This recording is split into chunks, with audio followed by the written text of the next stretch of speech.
नमस्कार मित्रो, श्री गणेश ऑटोमोबाईल आलेगाव तालुका सांगोला जिल्हा सोलापूर मध्ये आपले स्वागत आहे। तर मी आज तुम्हाला combi disc brake disc pad replacement check जुगाड दाखवतोय।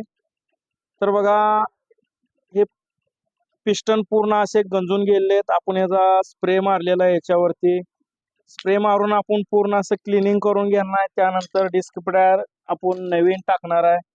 हे बघा, नवीन डिस्क पॅड आणि जुने पण बघा पूर्ण असे खराब झालेले।